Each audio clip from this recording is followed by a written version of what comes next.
You ever wonder how someone goes from selling cereal boxes to save their startup to running $100 billion company?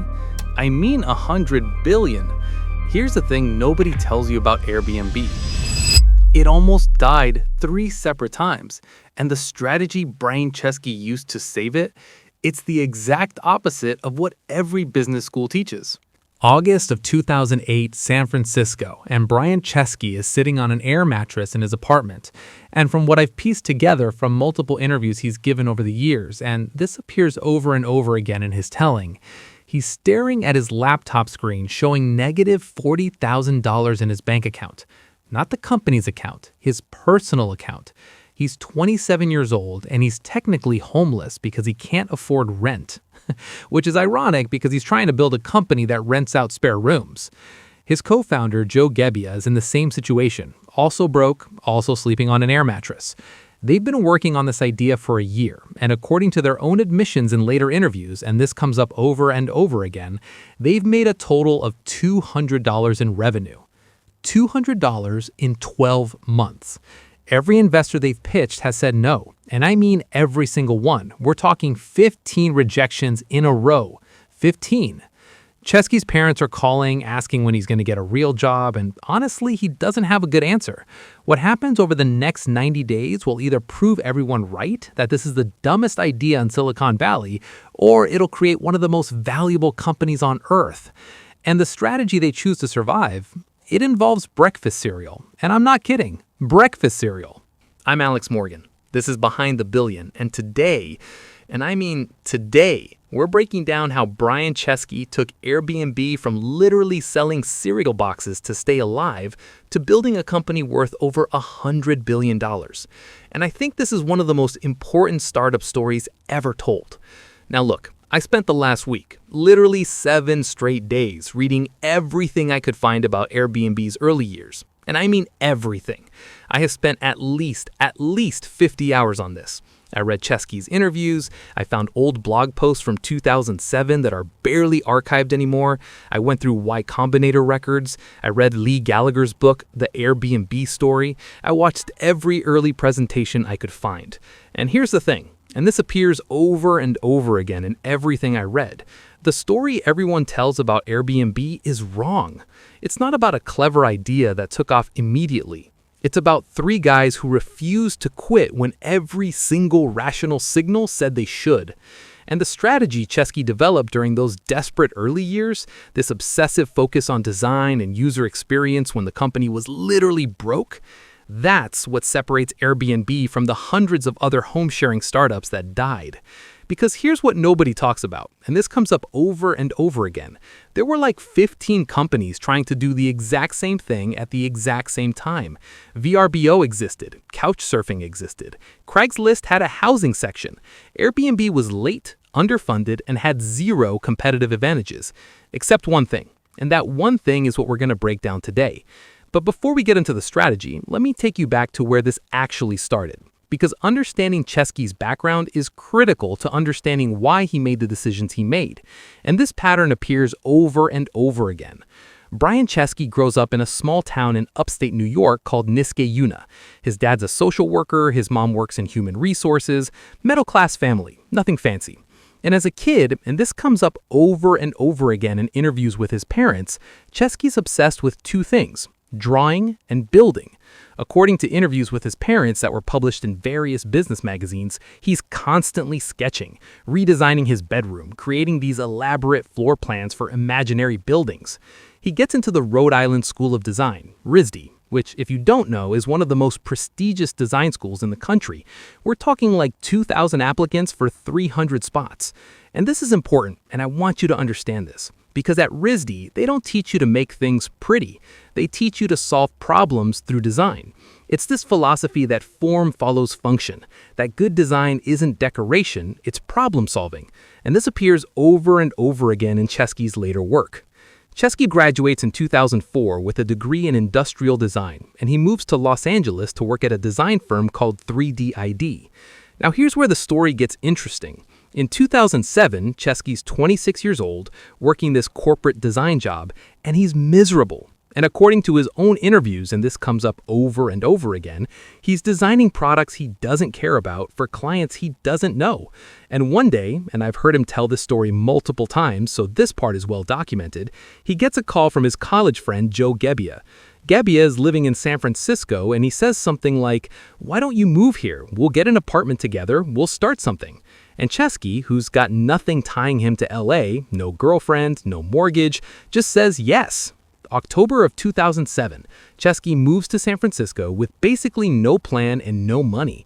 He and Gebbia rent this 3-bedroom apartment at 1030 Rouse Street in the South of Market neighborhood. The rent is $1,150 a month each, so $2,300 total, and immediately they realize they can't afford it. Like they signed the lease and then did the math and realized they're screwed. And this is documented in multiple interviews they've both given. Now here's where the idea comes from, and this is important because it shows you how accidental billion-dollar companies can be, and this pattern appears over and over again in startup history. There's a design conference happening in San Francisco, the Industrial Designers Society of America conference, and all the hotels in the city are sold out. Gebbia apparently says to Chesky, and this is based on their recounting years later, "What if we rent out air mattresses in our apartment to conference attendees? We'll call it Air Bed and Breakfast." Think about how ridiculous this sounds. They're going to charge people to sleep on air mattresses in their living room. It's not a tech company. This isn't innovative. This is just being a cheap hostel. But they need the money, so they throw together this basic website. I've seen screenshots of it, and it looks terrible. Just a simple landing page. They buy 3 air mattresses, and I mean the cheap kind you get at Target for like $20, and they post their listing. 3 people book. 3 strangers come sleep on air mattresses in their apartment during the conference. They charge $80 per person per night. So that's $240 split between them. They each make $120. And apparently, according to Chesky's later interviews, and this comes up over and over again, something clicks for him during that weekend. He's making breakfast for these strangers, showing them around the city, and he realizes people actually want this. Not the air mattress part, but the experience part. The local connection, the authentic interaction, the feeling of staying in someone's home instead of a corporate hotel. So they decide to make it a real company. And this is where they bring in their third co-founder, Nathan Blecharski, who goes by Nate. Nate's the programmer. He went to Harvard, he's the technical guy. Chesky and Gebbia are the design guys. Nate's the one who can actually build the platform. They officially launch airbedandbreakfast.com in August of 2008. The name is literally that long, all one word, Air Bed and Breakfast. Now, I want you to understand what the world looks like in August of 2008, because timing here is critical. The economy is about to collapse. We're literally weeks away from Lehman Brothers failing, weeks away from the worst financial crisis since the Great Depression. Nobody's thinking about starting companies. People are worried about keeping their jobs, and these 3 guys are trying to convince people to let strangers sleep in their homes. I mean, the idea sounds insane. They launched the site during the Democratic National Convention in Denver, figuring, hey, hotels will be sold out, people will need places to stay. They get some bookings, maybe a few dozen. The reporting isn't super clear on exact numbers, but Chesky has said it was very small. And then the convention ends and bookings drop to almost nothing. I mean, literally almost nothing. They've got this website, they've got this platform, and nobody's using it. So here we are, fall of 2008, and Airbnb is dying before it even really started. Chesky and Gebbia are out of money. They've been living off credit cards, and from what Chesky has disclosed in various interviews, and this appears over and over again, they're each about $40,000 in debt. Personal debt on credit cards with interest piling up. Nate's still got some savings, but it's running low. The website's getting maybe 5 bookings a week, and at their commission rate, which was tiny back then, they're making basically nothing. And here's the thing that I find fascinating, and this pattern appears over and over again in startup history. They start reaching out to investors, Silicon Valley venture capitalists, angel investors, anyone who'll take a meeting, and they get rejected over and over and over again. According to Paul Graham's later writing about this, and Graham's the founder of Y Combinator, so he's got the inside story, Airbnb got rejected by at least 7 prominent Silicon Valley investors in late 2008. I mean 7. I've seen quotes from some of these investors years later, basically saying, yeah, I passed on Airbnb, worst decision of my career, worst decision. But at the time, the rejection made sense. The market was crashing, the economy was in free fall, and the pitch was, let strangers sleep in your house. Every investor said some version of the same thing, and this comes up over and over again. This is too weird. The market's too small. Nobody's going to do this.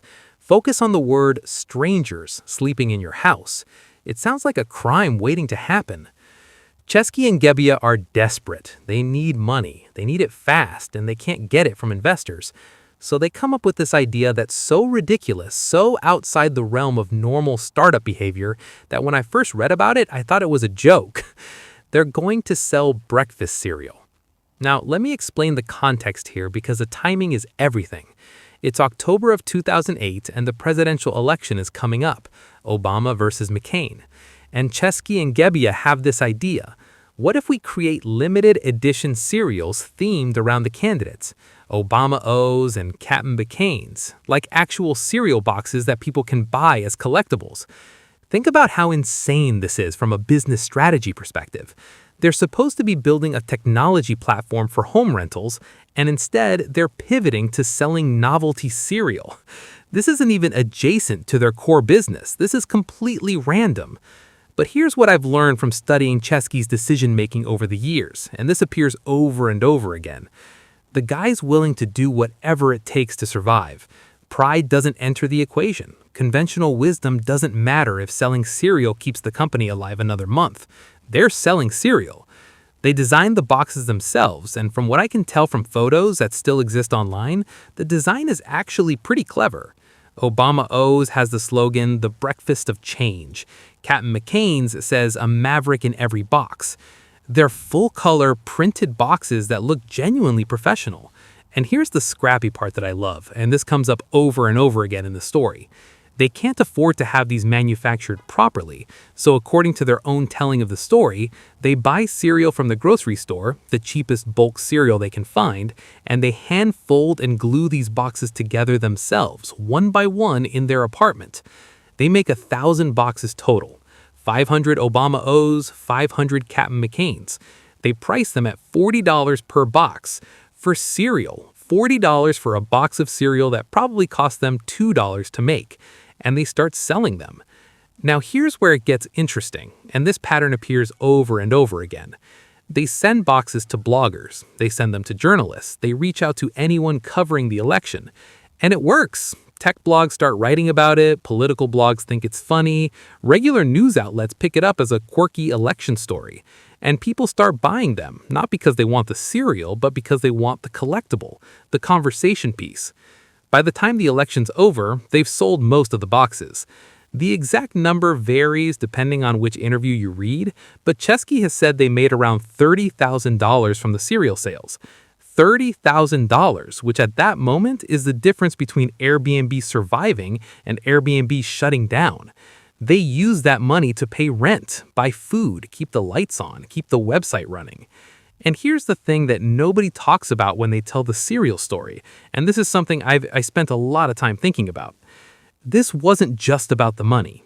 This was about proving to themselves that they could create something people wanted, that they could generate revenue through creativity and hustle even when the main business wasn't working. It's a psychological shift. Before the cereal, they were 3 guys with a failing startup begging for investor money. After the cereal, they were entrepreneurs who'd figured out how to generate cash flow when their backs were against the wall. But the money from the cereal only lasts a few months. By early 2009, they're broke again, and the website's still not growing. They're stuck. The business model isn't working, growth is flat, and they're running out of runway for the second time. January of 2009. Chesky and Gebbia hear about this program called Y Combinator. And for those who don't know, Y Combinator is this startup accelerator in Silicon Valley, and this appears over and over again in startup history. They take batches of early-stage companies, give them a small amount of money like $15,000 or $20,000, and provide mentorship for 3 months. Companies like Dropbox and Reddit had gone through Y Combinator. It's competitive, super competitive. They accept maybe 2 to 3% of applicants. Chesky and Gebbia decide to apply. They fill out the application, and according to Paul Graham's own writing about this years later, and this comes up over and over again, their application was not impressive. The numbers were bad, growth was flat, the idea still seemed weird. They get invited to interview anyway, probably because the cereal box story was interesting enough to warrant the conversation. The interview happens at Y Combinator's office in Mountain View. Chesky and Gebbia show up, and from multiple accounts I've read, including Graham's own telling, and this appears over and over again, the interview is not going well. Graham's asking about their metrics, their growth, their user acquisition strategy, and the answers are basically, we don't really have any of that figured out yet. Graham's skeptical. The business has been running for like 6 months, and they've got almost nothing to show for it. And then, according to Graham's own account of this moment, which he's written about extensively, and this is something I think is so critical, Chesky pulls out a box of Obama O's from his backpack. He shows it to Graham and explains the whole cereal story, how they made $30,000 selling cereal to keep the company alive. And Graham apparently just stops the interview and stares at the box for a minute. I mean, just stares at it. Now, here's what Graham said about this moment years later, and I'm paraphrasing from his essays, but the idea is this, and this pattern appears over and over again. He realized that these guys were cockroaches. That's the term he used. Cockroaches meaning they were nearly impossible to kill. They would do whatever it took to survive. Selling cereal to fund a tech startup isn't normal behavior. It's desperate, creative, relentless behavior.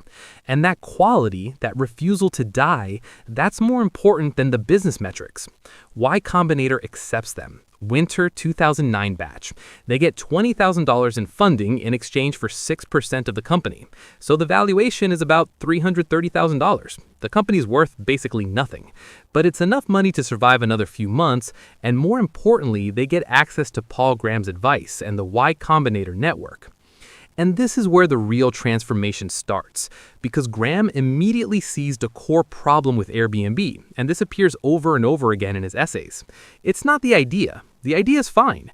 The problem is the execution. Specifically, the problem is the photos. Let me explain what I mean by this. When you go to Airbnb.com in early 2009, and I've seen archived versions of the site, and this comes up over and over again, the listings are terrible. The photos are dark, blurry, taken with cheap cameras or phone cameras.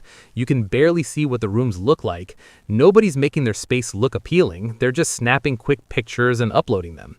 And if you think about it from a customer perspective, why would anyone pay money to stay in a place that looks terrible in photos? Graham tells them, and this is documented in his essays and their interviews, go to New York, meet your users, see what's actually happening. Because here's the thing, and this pattern appears over and over again, Airbnb's biggest market at this point is New York City. They've got maybe 40 or 50 hosts in New York, which is more than anywhere else. So Chesky flies to New York. This is like February or March of 2009. And he starts visiting hosts in person, going to their apartments, meeting them, seeing the actual spaces that are listed on the site. And he has this realization, which he's talked about in multiple interviews, and this comes up over and over again. The photos are killing them. These apartments don't look like the photos. The actual spaces are nice, they're clean, they're interesting, but the photos make them look like crime scenes, dark, uninviting, sketchy. And people make decisions based on photos, especially when they're booking a place to stay from a stranger on the internet. So Chesky has this idea, and this is where his design background becomes critical, and this pattern appears over and over again. What if Airbnb hired professional photographers to photograph every listing? What if they went to hosts' homes and took beautiful, well-lit, professional quality photos for free? Would that increase bookings? Now think about this from a business perspective. Airbnb is broke. They're barely surviving on the Y Combinator funding, and Chesky wants to spend money hiring photographers. It sounds insane, but he tests it.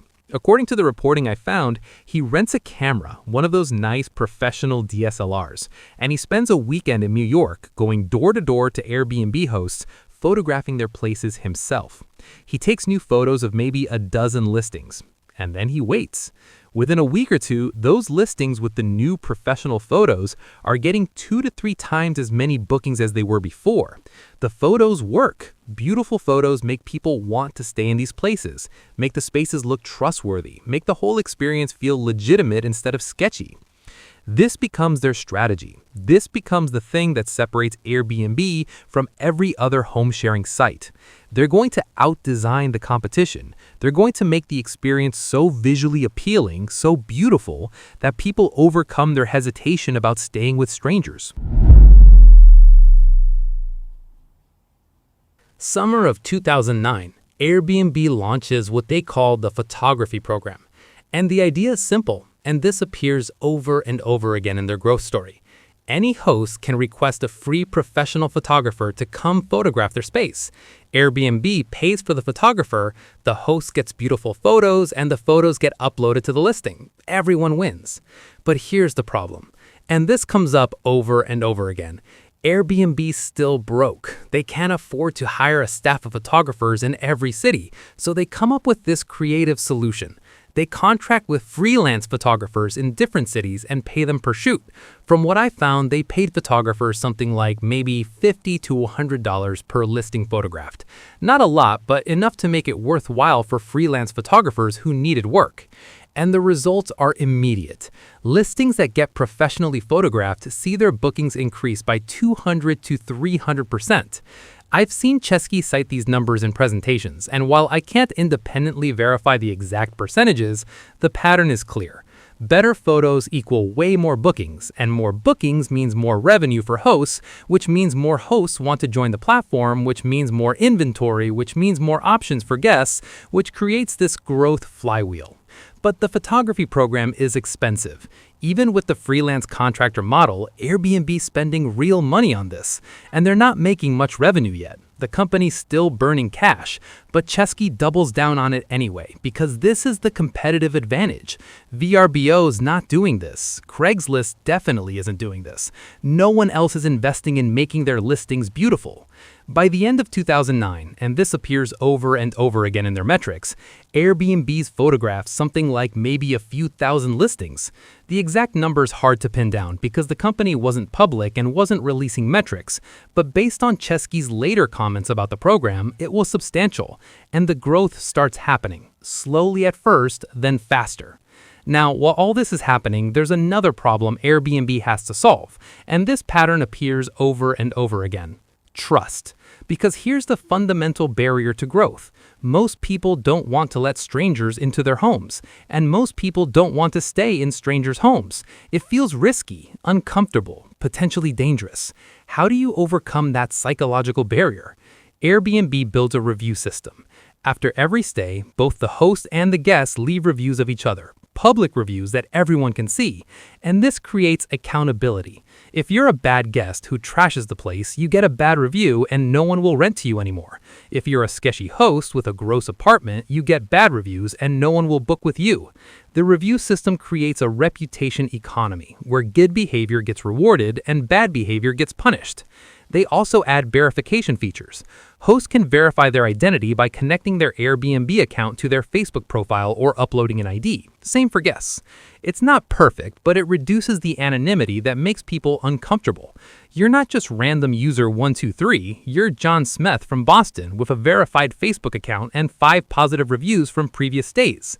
These trust mechanisms, combined with the beautiful photography, start to shift perception, and this appears over and over again.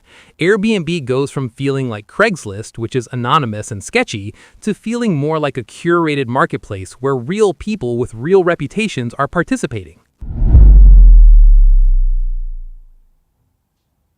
2010 arrives and Airbnb's starting to work. Revenue's growing month over month, the number of listings is increasing, booking volume is up. They're still not profitable, they're burning through cash, but the trajectory is good. The trend line is pointing up. They raised their first real funding round, $7.2 million in a Series A led by Sequoia Capital in April of 2010. Now we're talking real money, real investors, real validation that this idea might actually work. The valuation at this round is reportedly around $70 million, which means in the span of about a year, they've gone from being valued at $330,000 by Y Combinator to $70 million by Sequoia. I mean, that's massive growth in valuation. And here's where Chesky makes another design-focused decision that I think is brilliant, and this appears over and over again. They shorten the name from Air Bed and Breakfast just Airbnb. It's cleaner, easier to say, easier to remember. And they redesigned the logo, creating the now famous symbol they call the bellow. It's this simple geometric shape that's supposed to represent belonging. The rebrand happens in summer of 2010, and it signals that they're becoming a real company, not just a scrappy startup. The growth continues, and this pattern appears over and over again. By the end of 2010, they've got listings in thousands of cities around the world. The international expansion is happening organically. People in other countries are hearing about Airbnb and signing up to list their places. Chesky and his team aren't even proactively expanding to these markets. The growth is just happening because the internet is global and the platform is easy to use. 2011, they raise a Series B, $112 million. The valuation is now over $1 billion. Airbnb is a unicorn, one of the most valuable private startups in Silicon Valley, and they're still not profitable. They're still spending heavily on growth, on the photography program, on customer service, on international expansion. But investors believe in the vision. Now, I want to pause here and talk about what Airbnb is actually disrupting, because it's important to understand the scale of the opportunity, and this appears over and over again. The global hotel industry is worth hundreds of billions of dollars annually. It's massive, and hotels have high overhead. They've got to buy or lease property, furnish rooms, hire staff, maintain buildings. Their margins are decent, but their capital requirements are enormous. Airbnb has none of that overhead. They don't own any real estate. They don't employ housekeepers or front desk staff. They don't maintain properties. They're just the platform connecting hosts and guests. It's pure marketplace economics. Low fixed costs, high margins. Once you achieve scale, every booking generates revenue with minimal incremental costs. And the inventory is theoretically unlimited, and this pattern appears over and over again. There are millions of spare rooms and apartments around the world that could be listed on Airbnb. The supply is constrained only by how many people are willing to list their space. And as the platform grows and reviews build trust, more people are willing to participate. But there's a problem brewing, and it's going to explode in a way that almost kills the company. June of 2011. A woman in San Francisco lists her apartment on Airbnb. While she's out of town, a guest books the place for a week. When she comes home, her apartment has been ransacked. The guest stole her belongings, vandalized the property, basically destroyed the place. And she writes a blog post about it that goes viral. The blog post is titled "Violated: A Traveler's Lost Faith in Airbnb.com and the San Francisco Police Department." And I've read it. It's devastating. She describes coming home to find her stuff stolen, her grandmother's jewelry gone, her identity documents missing. And she says Airbnb was unhelpful, that customer service was slow to respond, that the company didn't seem to take the incident seriously. This post gets picked up by TechCrunch and other tech blogs, and suddenly Airbnb's in the news for all the wrong reasons. And this appears over and over again. The narrative becomes Airbnb is dangerous. Look what happens when you let strangers in your home. And the timing is terrible because they're trying to scale. They're trying to convince millions of people that this is safe. And now there's this high-profile case proving it's not safe. Chesky, to his credit, responds quickly. According to reporting from that time, he personally calls the woman, apologizes, offers to help however he can. Airbnb ends up paying her $5,000, which honestly seems low for the damage described, but it's what happened. And then Chesky writes a blog post, and this is documented because the post is still online, promising that Airbnb will create a $50,000 host guarantee to cover property damage. This evolves into what becomes the host guarantee program, which eventually increases to $1 million in coverage. And this pattern appears over and over again. If your property gets damaged by an Airbnb guest, Airbnb will cover it up to $1 million. This is a big commitment. It's expensive insurance for the company, but it's necessary to rebuild trust. The incident is a wake-up call. Airbnb realizes they can't just be a tech platform connecting people. They have to actively manage risk and safety. They invest heavily in customer support, in trust and safety teams, in verification processes. These are costs that cut into margins, but they're necessary to make the platform sustainable. The ransacking incident could have killed Airbnb. And this is something I think about a lot. If they'd handled it poorly, if they'd been defensive or dismissive, the backlash could have been much worse. But Chesky's response, taking personal responsibility, creating the guarantee program, being transparent about the problem, it diffuses a lot of the criticism. Not all of it, but enough.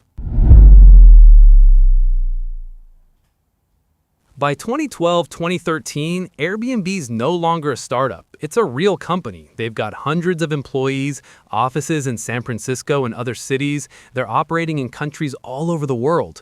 Revenue's growing massively. The exact numbers aren't public yet, but based on later reporting, it's in the hundreds of millions of dollars annually. They keep raising money, and this pattern appears over and over again. Series C, Series D, Series E, billions of dollars in total funding. The valuation keeps climbing, 10 billion, 20 billion, 30 billion. Airbnb becomes one of the most valuable private companies in the world. I mean, one of the most valuable.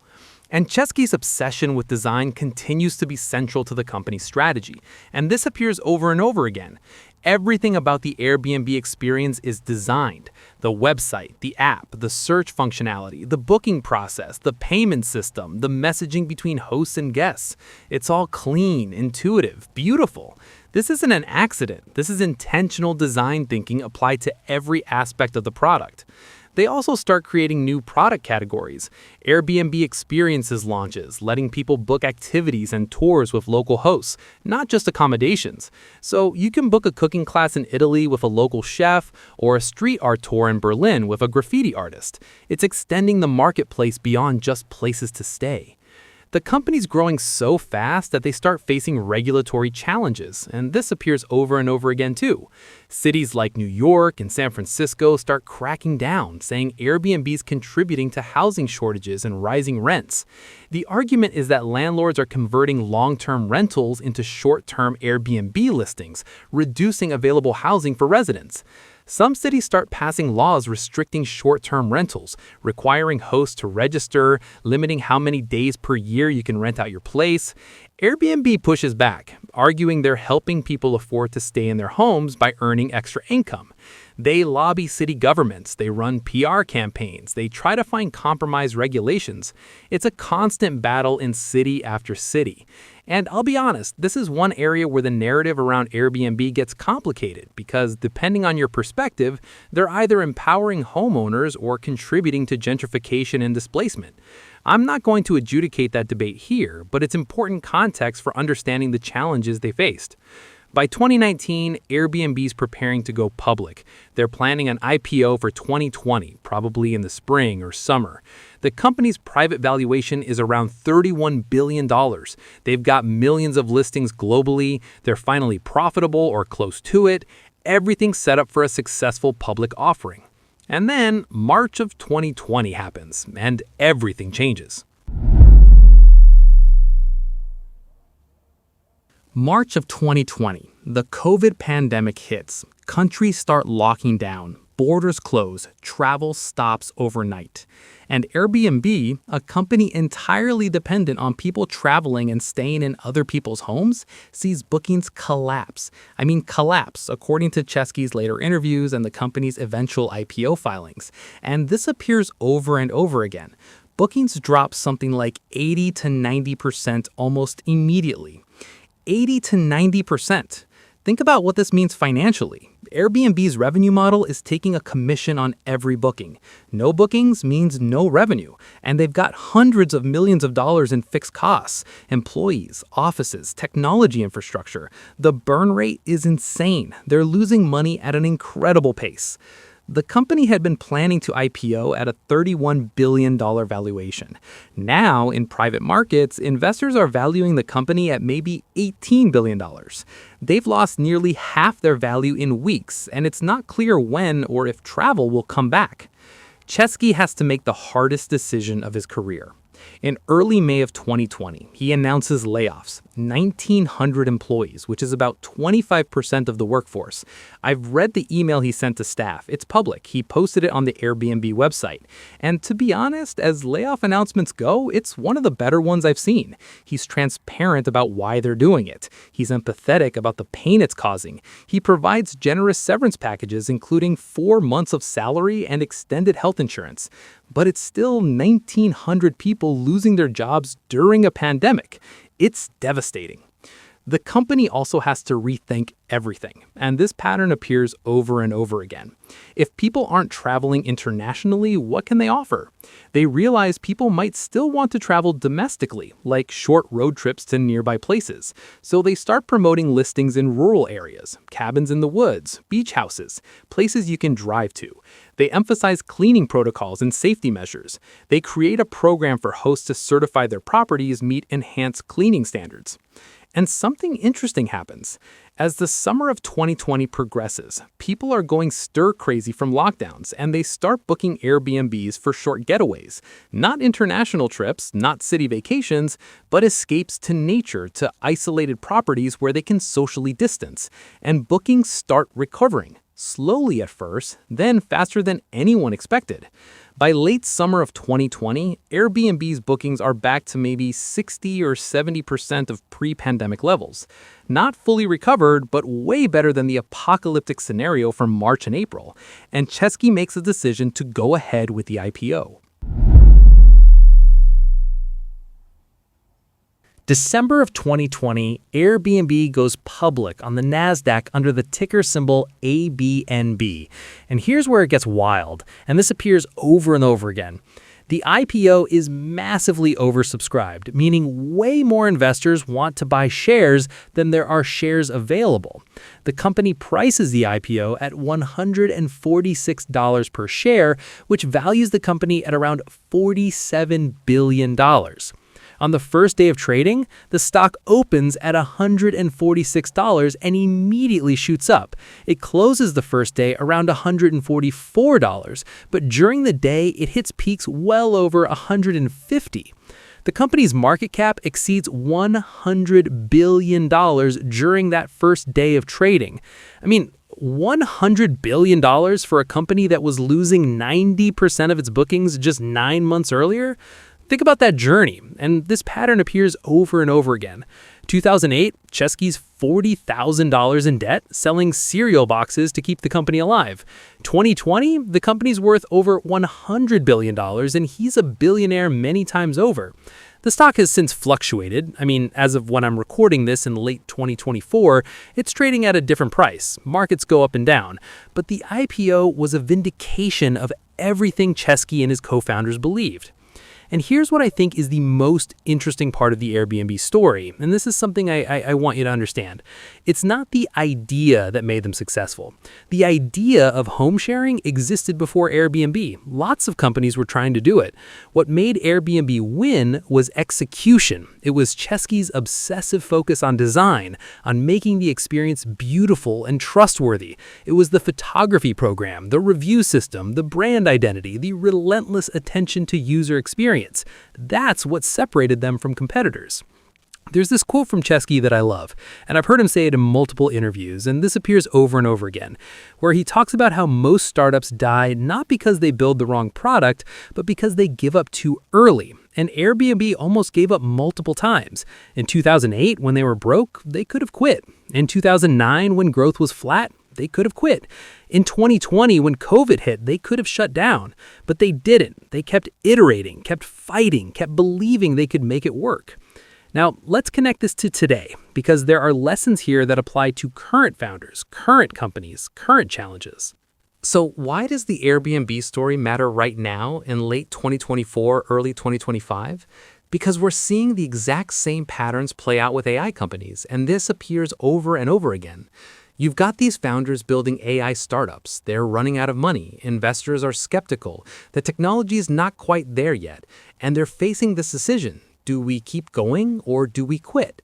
And the lesson from Airbnb is that the companies that win are often the ones that survive long enough to figure it out. And this pattern appears over and over again. Chesky didn't have product market fit in 2008. He barely had product market fit in 2009. It took years of iteration, years of testing, years of improvement before Airbnb really worked. But if he'd given up in 2008, we'd never know the name Airbnb.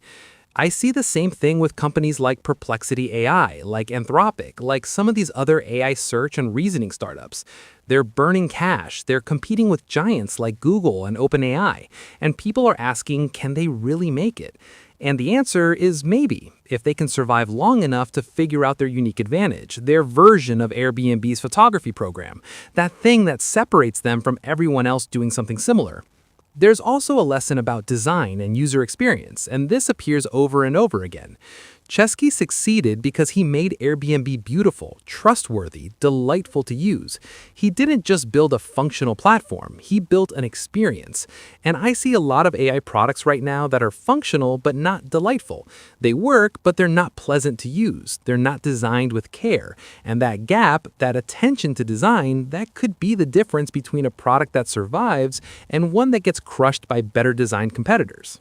The other thing I think about is resilience. 2020 almost destroyed Airbnb. Losing 90% of your bookings overnight would kill most companies, but Airbnb survived because they adapted quickly. They cut costs aggressively. They pivoted to domestic travel and rural properties. They didn't stick rigidly to the original plan. They adjusted to reality. And I think that's relevant for companies facing the current economic environment in 2024, 2025, and this pattern appears over and over again. Interest rates are still elevated. Venture funding is tighter than it was in 2020 to 2021. Companies are having to be more disciplined about spending. The companies that survive this period will be the ones that can adapt, that can find creative ways to extend runway, that refuse to give up when things get hard. There's also something to learn from how Chesky handled the ransacking incident in 2011. When something goes wrong, when there's a crisis, transparency and quick action matter. He didn't try to hide the problem or minimize it. He acknowledged it publicly, took responsibility, and fixed it with the host guarantee program. And that honesty preserved trust with users even during a scary moment for the platform. Compare that to how some companies handle crises today. They issue vague corporate statements, they deflect blame, they're defensive, and it damages the reputation permanently. Chesky's approach of radical transparency, of saying, this is bad, we're gonna fix it, here's how, that's a template for crisis management that more companies should follow. I also think about the role of design in building trust, and this appears over and over again. Airbnb convinced millions of people to do something uncomfortable, staying in strangers' homes, by making the experience feel safe through design. Beautiful photos, verified profiles, public reviews, clear communication tools. They designed their way to trust. And that's relevant for any company trying to build consumer trust in new technology. If you're building with AI, if you're asking people to trust algorithms with important decisions, you have to design transparency and accountability into the product. You have to show your work, explain your reasoning, make it feel trustworthy. You can't just say, trust the AI, you have to earn that trust through thoughtful design. Finally, I think about the long-term thinking that Chesky demonstrated, and this pattern appears over and over again. In 2008, 2009, investors told him the market was too small, that home sharing would never go mainstream, and he ignored them because he could see the long-term potential. He understood that consumer behavior could change, that trust could be built, that the market could expand. And I see parallels with things like autonomous vehicles or crypto or AI agents, technologies where the current adoption is small, but the potential market is enormous if you can change consumer behavior and build trust. The founders who succeed in those spaces will be the ones who think in decades, not quarters, the ones who are willing to survive the early years when everyone thinks the idea is crazy. So that's the story of how Brian Chesky went from $40,000 in debt to building a $100 billion company. That's how Airbnb survived when every rational signal said it should die. And the strategy wasn't some brilliant flash of insight. It was relentless execution, obsessive attention to design, and the refusal to give up when things got hard. Now, look, I'm sure there are details I got wrong in this narrative. I'm piecing together information from interviews and articles and books. I wasn't in those rooms. I didn't witness these moments firsthand. But the core story is solid, and it's documented across multiple sources. Chesky's own interviews, Paul Graham's essays, the reporting from that era, Airbnb's public filings after they went public. The pattern is clear. And the pattern is this, and this appears over and over again. Great companies often look like terrible ideas for years before they look like great ideas. Airbnb in 2008 looked like a joke. 3 guys selling cereal boxes because their tech startup wasn't working. But Chesky's willingness to do whatever it took, to sell cereal, to go door to door photographing apartments, to personally call customers when things went wrong, that's what built Airbnb, not the original idea, the execution. And I think that's encouraging for anyone building something right now. If your startup's struggling, if growth is slow, if investors are saying no, that doesn't mean you should quit. It might just mean you haven't found your photography program yet. You haven't found that unique thing that makes you different. But if you keep iterating, keep testing, keep refusing to die, you might figure it out. And if you do, the result might be extraordinary. Anyway, that's what I found in the research over the last week, digging into how Airbnb actually got built. The real story, not the simplified version. I'm Alex Morgan. This is Behind the Billion. Alright, so that's the deep dive on Airbnb's journey from cereal boxes to $100 billion. That's how Brian Chesky took an idea everyone rejected and turned it into one of the most valuable companies in the world through pure, relentless execution and design obsession. Now look, I know I covered a lot of ground here, and I'm sure some historians or people who were actually there might have different recollections of specific details, but I've done my best to piece together the most accurate version of the story from the available sources. If this kind of research and storytelling is valuable to you, if you want to understand how these companies were actually built, the real, unvarnished version with all the near-death moments and desperate pivots, hit that subscribe button. I release new episodes every single day. Deep dives into billion-dollar company origin stories that reveal the actual strategies and decisions that made the difference. I'm Alex Morgan. Thanks for listening to Behind the Billion.